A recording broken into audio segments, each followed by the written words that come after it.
Bonjour et bienvenue dans cette conférence. Dans cette conférence, je vais vous parler d'algorithmique et plus particulièrement de binary search. Je vais vous montrer en quoi cet algorithme peut être très puissant et être utilisé dans plein de problèmes d'algorithmique différents. Pour commencer, comme la binary search est vraiment un algo classique, j'aimerais bien faire un petit sondage à main levée. Qui a déjà fait de la binary search, que ce soit en cours, par soi-même Ok. Et qui sait toujours en faire, enfin saurait en faire environ. Ok. Bon bah du coup je vais revenir un petit peu sur les bases de l'algo de binary search standard. Donc la binary search, qu'est-ce que c'est? À quoi ça sert? Eh bien la binary search c'est un algorithme qui permet de trouver une valeur dans un tableau qui est ordonné de manière plus efficace qu'une brute force. Donc une brute force, ça va tester chaque valeur possible dans le tableau, alors que la binary search va faire ça de manière plus intelligente pour avoir un temps logarithmique. Donc ça veut dire, sur un tableau d'1 milliard d'éléments, la brute force va faire 1 milliard d'accès, enfin maximum 1 milliard d'accès au tableau, alors que la binary search, ça sera environ une trentaine d'accès. Donc c'est beaucoup plus efficace. On va voir aussi qu'on n'est pas obligé de l'utiliser dans un tableau, qu'on peut l'utiliser un peu partout dans les exercices qui suivent.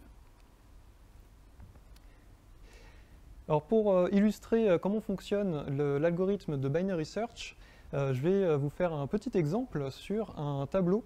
Le but est de trouver la valeur 8 dans ce tableau qui est du coup ordonné.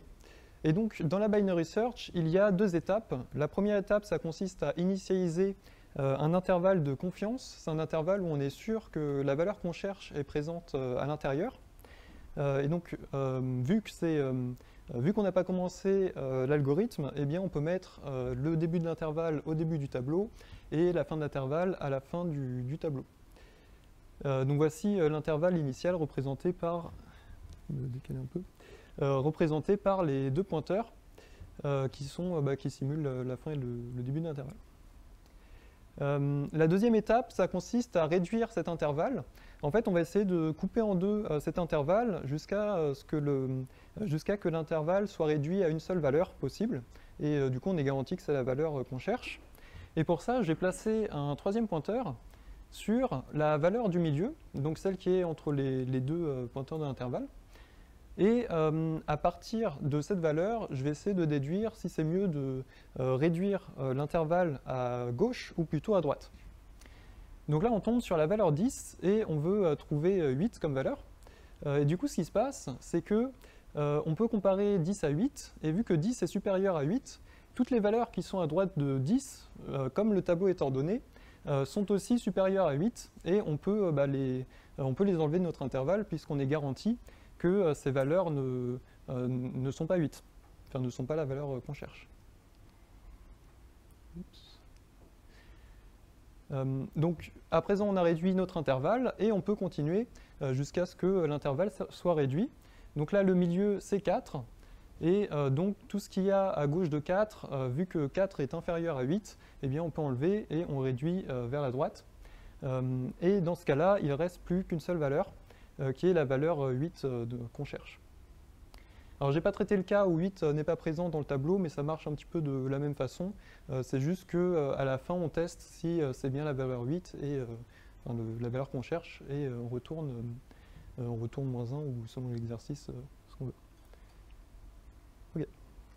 Alors pour cette conférence, j'ai fait un exercice, un site qui contient tous les exercices de la conférence et même un peu plus, avec les solutions, et il est lié à un repo qui contient des codes stub. Donc n'hésitez pas à aller sur le site, il y a un QR code, et je vais passer au live coding.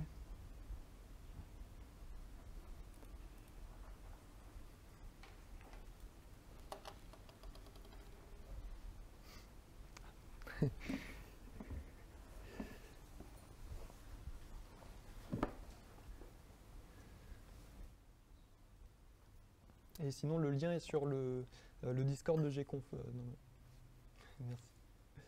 Ouais, venez sur le Discord, super.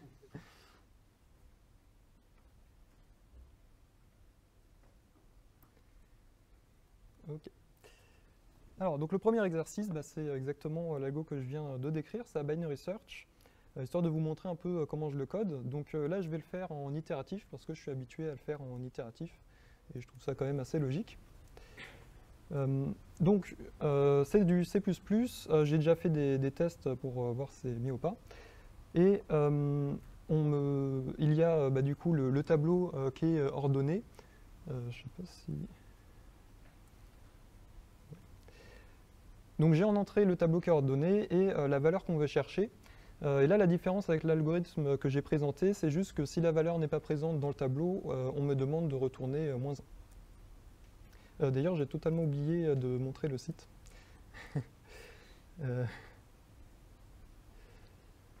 Voilà, donc c'est le site où il y a tous les exercices et l'exercice de binary search est ici. Voilà. Donc la première étape, j'initialise 2 pointeurs. Donc il y a L pour le pointeur gauche, L pour left.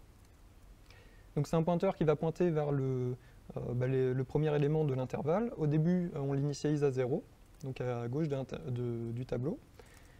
Et après, on fait un pointeur R pour right, qui est l'élément, vu que je suis en C++, je vais faire un élément inclus, un élément exclu, et ça veut dire que lui va pointer à la fin du tableau. Donc, comme ça. Okay. Donc là, j'ai initialisé l'intervalle, et tant que l'intervalle n'est pas réduit, je vais trouver la valeur du milieu, je vais l'appeler mid, et donc là, il y a 2 façons de le faire. Donc la première, c'est la façon standard où on fait en fait la moyenne des 2 valeurs. Mais ce qu'on fait quand on fait des exos comme ça, souvent, on fait la deuxième forme. C'est comme ça. Et donc pourquoi on utilise cette forme? C'est juste que quand on fait R-L, si on a des valeurs très grandes, il n'y a pas de integer overflow, et donc on ne se retrouve pas avec des valeurs négatives. Donc là en l'occurrence, vu que c'est un tableau, on n'a jamais 1 milliard de valeurs, mais on va voir que vu qu'on n'est pas tout le temps sur des tableaux, c'est bien de prendre l'habitude de faire ça. Donc maintenant, on va décider dans quel sens on réduit notre intervalle. Et donc si la valeur pointée par le pointeur du milieu est inférieure à la valeur qu'on cherche, alors tous les éléments avant sont aussi inférieurs à la valeur. Et donc ça veut dire, que qu'on doit réduire vers la droite parce qu'on veut espérer trouver une plus grande valeur. Et vu que c'est strictement inférieur, je rajoute un +1.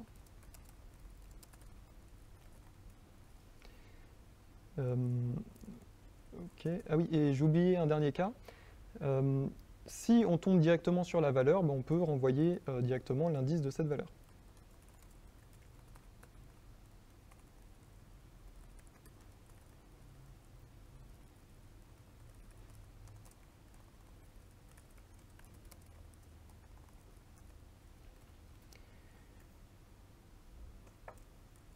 Donc là, dans ce cas-là, on trouve la valeur, et si l'intervalle est réduit, contient 0 valeur, ne contient plus de valeur et qu'on n'est pas tombé dessus, ça veut dire qu'on ne l'a pas trouvé, on retourne -1. Alors je vais tester pour voir si je passe les tests.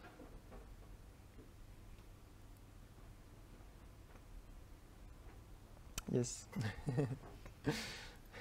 Ouais. Merci. Donc voilà, c'était pour l'algo de base de binary search. Et maintenant, on va passer aux algos qui sont un peu plus abstraits, qui n'utilisent pas directement de tableau. Et donc pour ça, je vais vous raconter une petite histoire. C'était en Piscine C en début d'année. On m'a demandé de faire la fonction integer square root, donc racine de carré entière. Et on m'a parlé de méthode de Newton. Sauf que cette méthode, je ne m'en souviens jamais des formules et je préfère rester sur ce que je connais. Donc je l'ai fait avec de la binary search et ça passe. Donc je vais vous montrer comment on réalise la fonction integer square root avec de la binary search. Donc déjà, qu'est-ce qu'on nous demande? À partir d'un entier n, donc c'est un nombre entier supérieur ou égal à 0, je ne l'ai pas noté là, le but est de renvoyer la partie entière de la racine carrée de ce nombre, donc de n. Donc je vais vous redire les étapes de la binary search. Première étape, on initialise l'intervalle. Et pour ça, on a une propriété, c'est que les racines carrées entières sont tout le temps comprises, enfin la racine carrée de n est tout le temps compris entre 0 et n. Et donc l'intervalle, on peut l'initialiser entre 0 et n. Donc là, en l'occurrence, j'ai fait un petit exemple avec où le but est de trouver la racine carrée de 9. Et donc, on peut initialiser l'intervalle entre 0 et 9 avec nos deux pointeurs. Donc ça, c'est la première partie qui est assez simple. Et maintenant, il faut trouver un moyen de réduire cet intervalle. Et pour ça, donc, je vais mettre mon pointeur au milieu. Et donc juste le tableau que j'ai mis, il n'y a aucune valeur de ce tableau qui est calculée, sauf celles qui sont à chaque fois touchées par la valeur du milieu, par le pointeur du milieu. Donc j'ai noté x qui est la vraie valeur du pointeur, enfin son indice, et on va avoir besoin de x fois x juste après. Donc qu'est-ce que signifie la racine carrée, la partie entière de la racine carrée? Eh bien c'est le nombre qui est c'est le nombre qui est le plus grand possible, mais qui reste inférieur ou égal à la racine carrée de n, et c'est un nombre entier. Donc en gros, si je prends par exemple la racine carrée de 10, eh bien ça sera 3, quelque chose, et donc le nombre entier le plus grand qui est inférieur ou égal à la racine carrée de 10, eh bien ça sera 3, parce que la racine carrée de 10 c'est 3, quelque chose. Et donc si on marque cette formule-là, on la reformule, enfin on la modifie un peu, donc on a x inférieur ou égal à la racine de n. Vu qu'on ne connaît pas la racine de n, c'est ce qu'on cherche, eh bien on peut mettre tout au carré. On a x fois x est inférieur ou égal à n, et là x on le connaît vu que c'est le pointeur du milieu, et n on le connaît parce que c'est l'entrée du programme. Et donc ça c'est comment réduire notre intervalle. Donc dans l'exemple, vu qu'on tombe sur 4, son carré c'est 16, on le compare à 9, donc 16 c'est x fois x, 9 c'est n, et vu que c'est supérieur, eh bien la racine de 9 est avant ce pointeur. Voilà. Donc on continue pour réduire cet intervalle. Là, on tombe sur 1, 1 fois 1, ça fait 1, c'est inférieur à 9. On peut espérer trouver une valeur qui est quand même inférieure ou égale à la racine carrée, mais qui est supérieure à 1. Donc on continue notre recherche jusqu'à ce qu'il n'y ait plus qu'une seule valeur dans l'intervalle. Et là, on a trouvé.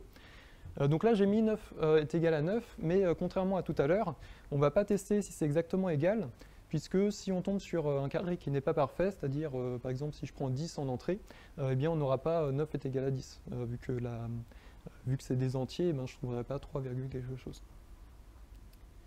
Coding time. Donc je vais vous montrer comment ça se code.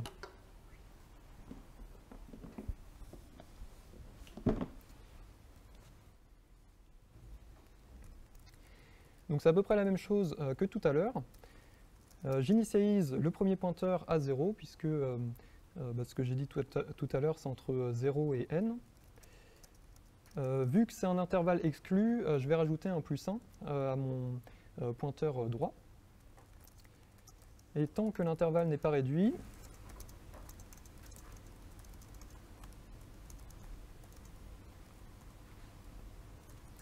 j'ai oublié une variable.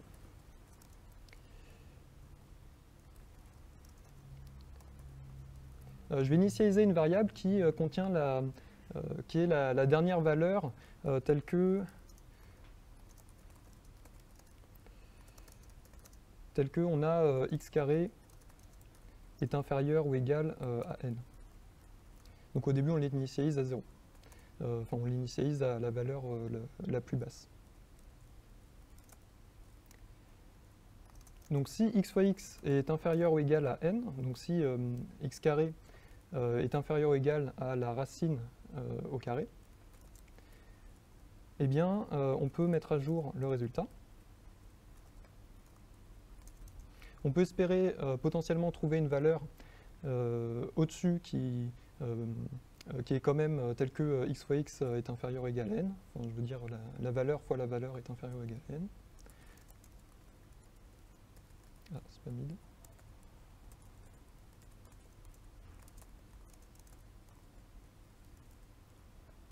Et une fois que l'intervalle réduit, on est résulte est la variable qui contient du coup le résultat, mais c'est la valeur la plus grande.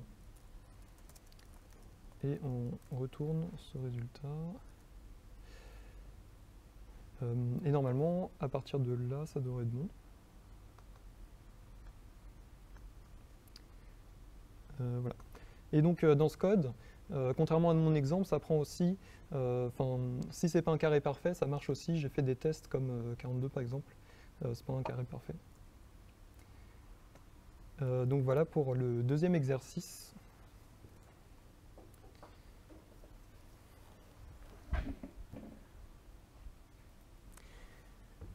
À présent, on va entrer dans le vif du sujet. Avec un exercice intéressant parce que on ne voit pas directement qu'il y a de la binary search dans cet exercice. C'est le problème des bâtons. Donc dans ce problème, vous avez n sacs, enfin n colonnes, et au-dessus de chaque colonne, il y a un sac.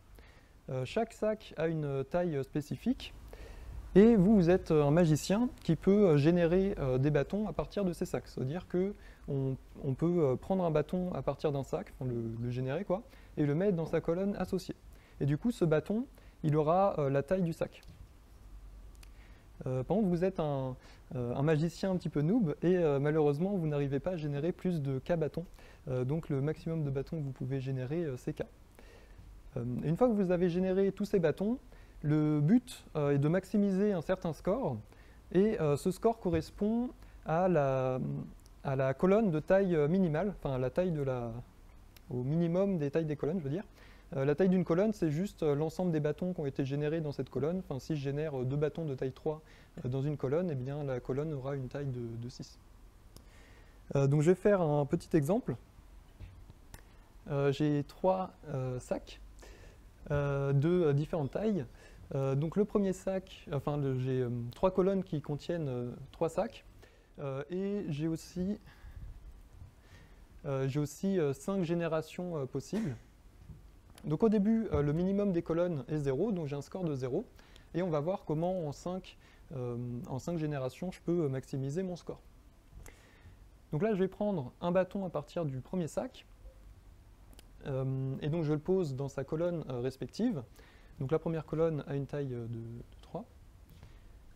Je peux continuer sur les autres, mais le score est toujours 0 puisque il y a encore un 0 et ça reste le minimum.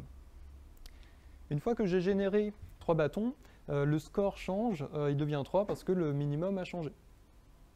Il me reste encore 2 générations possibles. Et voilà. Donc là, j'ai fini de faire toutes mes générations et je ne vous ai pas dit comment, mais j'ai joué de manière optimale, histoire de maximiser le score. Et mon score est 6 puisque le minimum c'est 6.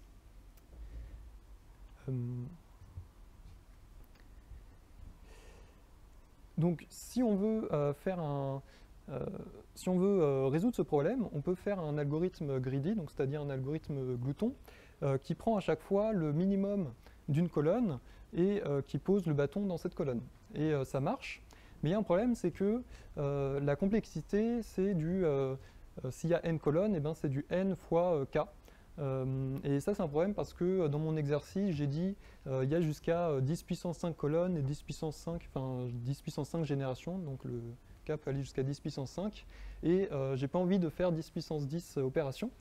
Et donc mon but, c'est d'utiliser de la binary search pour réussir à optimiser et avoir plutôt du linéaire fois du log.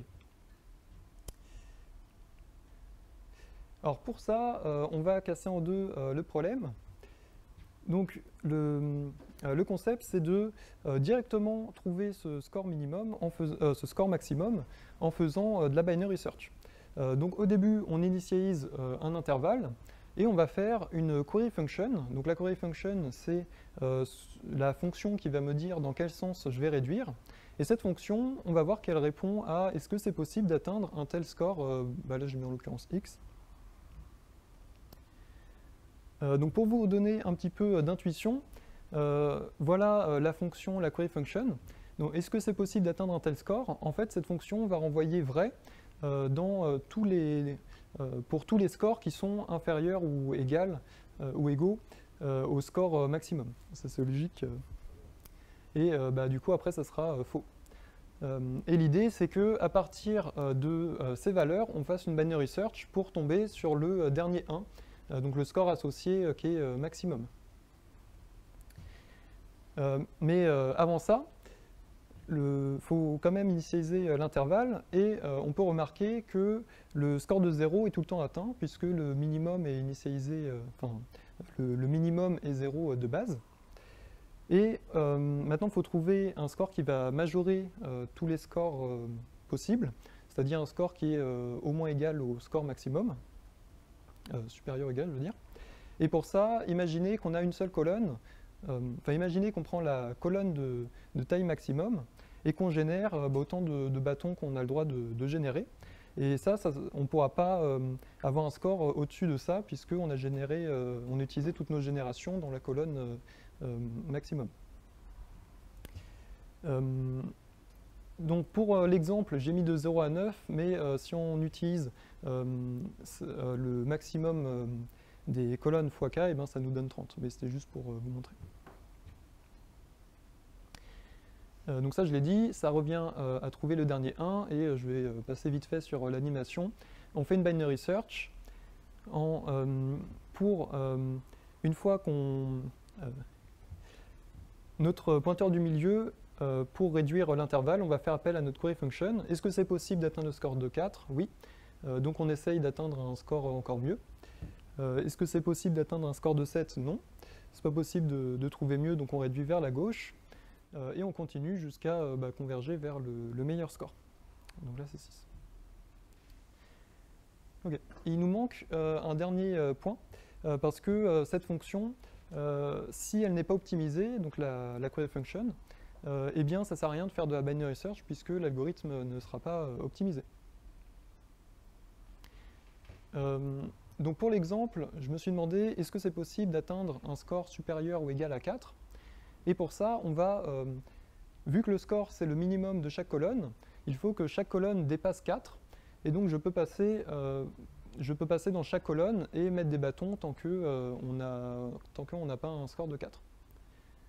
Donc là, vu que la première colonne c'est 3, eh bien, je dois en générer 2, des bâtons. Et je continue pour les autres colonnes. Et une fois qu'on a généré tous nos bâtons, donc dans ce cas-là, on a utilisé 4 générations, et vu qu'on en a utilisé moins que le nombre de générations maximales autorisées, donc c'était 5 dans l'exercice, eh bien c'est possible.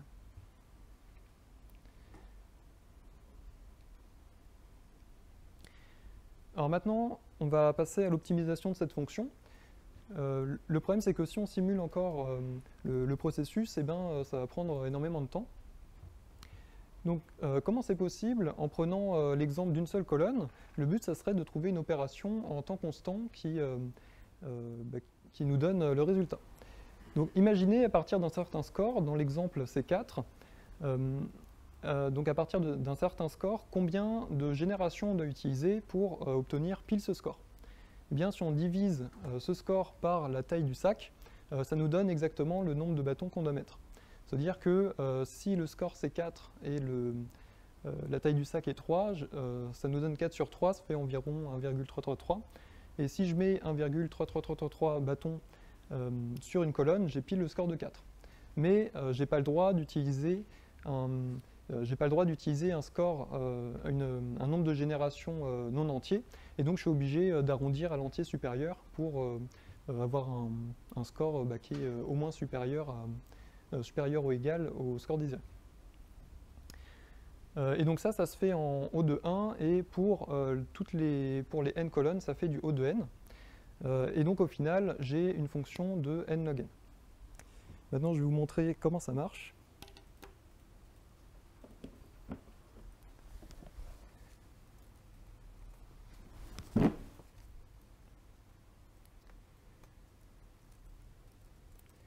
Donc premièrement, j'initialise l'intervalle. Donc j'ai dit que c'était compris entre 0 et entre le... Oh la mince. Et entre l'élément maximal, enfin le sac de taille maximale, fois le nombre de générations.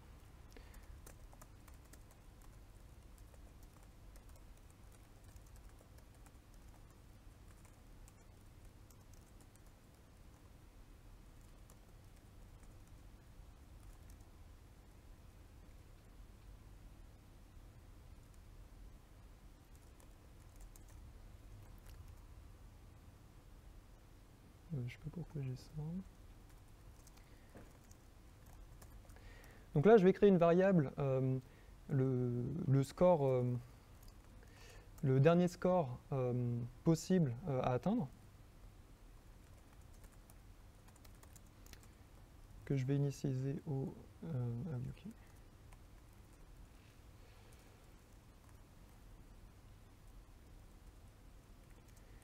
Et tant que l'intervalle n'est pas réduit,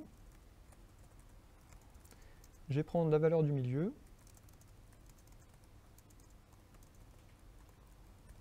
Là, je vais faire appel à la query function qu'on va coder juste après.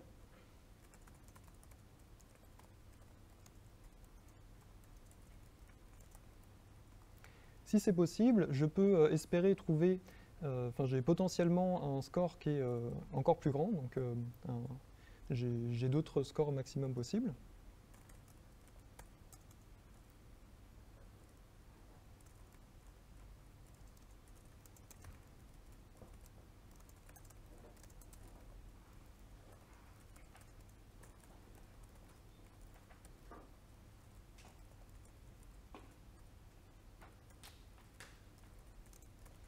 Et donc là, j'écris la query function.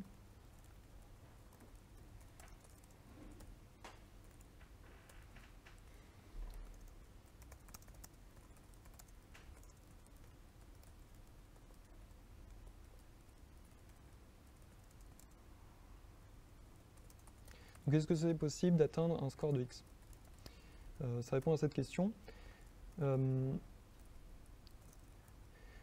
Donc dans la query function, pour savoir si c'est possible, je vais utiliser une variable qui va correspondre au nombre de générations qu'on doit utiliser pour atteindre un certain score. Enfin, le score de x en l'occurrence.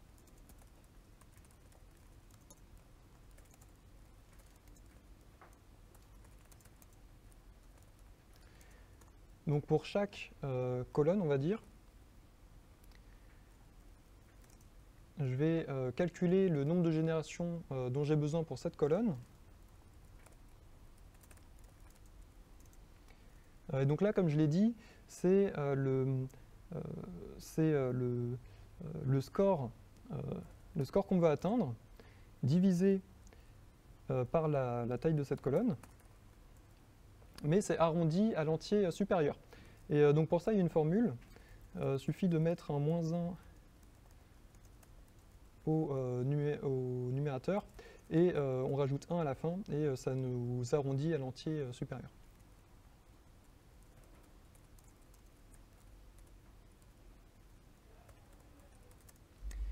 Et donc à la fin, une fois qu'on a itéré dans toutes nos colonnes, on peut comparer le nombre de générations qu'on a utilisées, et si il est bien inférieur ou égal au nombre de générations maximum qu'on peut utiliser, eh bien c'est possible d'atteindre un tel score, ou au moins ce score.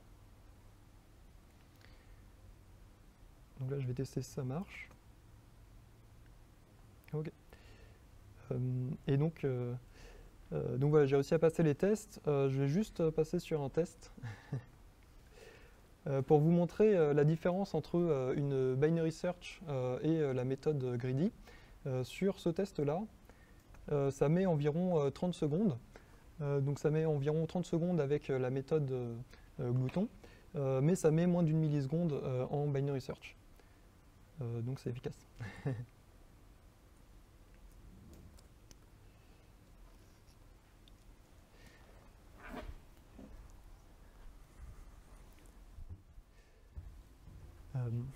Donc ça c'était pour le troisième exercice, et je vais passer sur le dernier exercice qui est tout aussi intéressant, que j'ai nommé Piscine Tycoon. Donc bienvenue dans Piscine Tycoon, c'est un nouveau jeu très populaire à Epita. C'est un jeu dans une partie de Piscine Tycoon, il y a deux joueurs, un joueur qui va jouer les étudiants et un joueur qui va jouer les assistants. À la fin d'une partie, chaque joueur a ses points et le score total obtenu à la fin de la partie est la moyenne entre les points de l'étudiant et de l'assistant. Donc, le truc important, ce qui est important dans cet exercice, c'est que les points des étudiants et des assistants ne sont pas corrélés. Et autrement dit, si moi je suis un étudiant, peu importe avec quel assistant je joue, eh bien j'aurai tout le temps le même nombre de points. Donc pas le score final, mais le même nombre de points. Et donc dans un tournoi de Piscine Tycoon, on va former deux groupes. Un groupe de joueurs qui jouent seulement les étudiants et un groupe de joueurs qui jouent seulement les assistants. Et on va les faire jouer, à chaque fois on va prendre des paires de façon à faire jouer chaque étudiant contre chaque assistant possible. À la fin, on va créer une liste de scores qui contient tous les résultats et on va leur donner du pire score au meilleur score. Et le but, c'est de retrouver le km score, donc on nous donne un entier k, et c'est de trouver la km valeur de cette liste. Et tout ça de manière optimisée. Alors, dans un problème, c'est important de reformuler, et c'est pour ça que je vais reformuler pour que ça soit un peu plus abstrait et un peu plus clair pour vous. Donc, on a en entrée un entier k qui représente, qui est l'indice pour la km valeur, s'il vous plaît. Et on a deux tableaux d'entiers A et B, qui, donc A qui correspond au point des étudiants et B qui correspond au point des assistants. Donc dans mon exemple, j'ai pris deux tableaux A et B, de 3 valeurs chacun, donc 1, 4, 3 pour les étudiants et 5, 2, 4 pour les assistants. Et dans l'exemple, on veut trouver la 5e valeur dans la liste de scores. Et donc la liste de scores est composée de toutes les paires possibles entre un élément de A et un élément de B. Donc ça veut dire qu'on a 9 valeurs, vu que j'ai 3 valeurs de chaque côté. Et la 5e valeur, quand on ordonne cette liste, c'est le 3 qui est ici. Donc après la reformulation, je vais vous montrer une visualisation. Comme on a des paires, c'est important je trouve ça pas mal de visualiser sous forme de grille. Et donc j'ai ordonné le tableau A et le tableau B. Je les ai ordonnés de façon à ce que ça soit tout le temps croissant, les lignes et les colonnes. Je trouve ça plus simple à visualiser. Et donc si on veut compter la 5e valeur, on tombe sur soit le 3 là, soit le 3 là. Donc maintenant, je vais vous dire un peu mon intuition pour résoudre ce genre de problème. Que veut dire la km valeur dans un tableau ordonné? Eh bien, ça veut dire que si cette km valeur, c'est x, si on compte le nombre de valeurs qui sont inférieures à ce x, eh bien, on trouvera moins de k valeurs. Donc, en l'occurrence, k c'est 5, x c'est 3. Si je compte le nombre de valeurs qui sont qui sont inférieures à 3, je trouve 1,5 et 2,5 et encore 2,5, ça fait 3 valeurs et il y en a moins que k. Et donc notre but dans cet exercice, c'est de trouver la dernière valeur de x possible, telle que on a moins de k valeurs qui sont... on a moins de k valeurs inférieures à x. Donc il est temps de casser en deux ce problème pour utiliser de la binary search à l'intérieur. On va directement binary search x, donc la km valeur.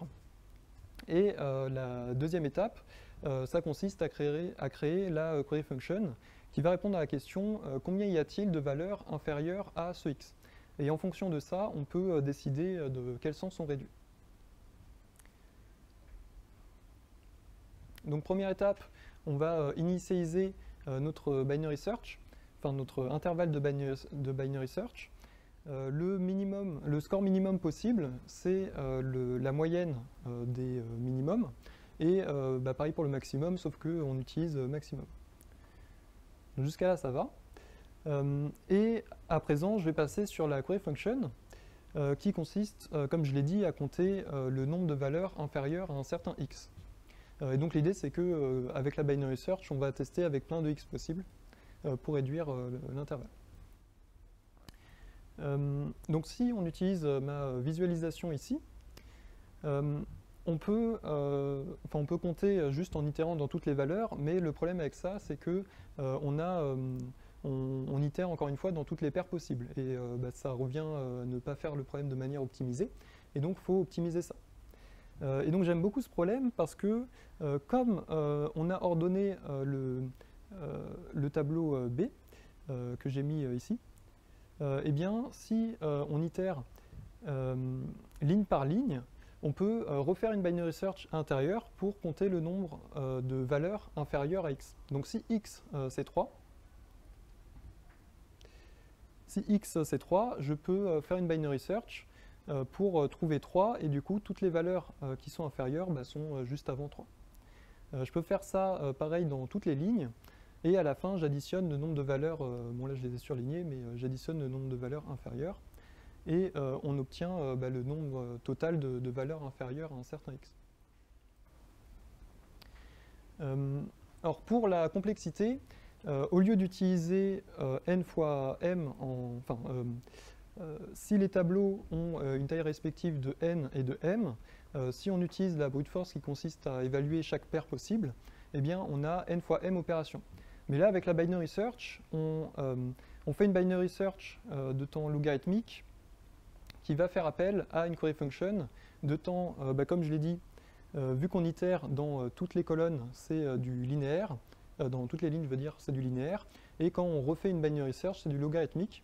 Donc à la fin, on a quelque chose comme linéaire fois logarithmique fois logarithmique.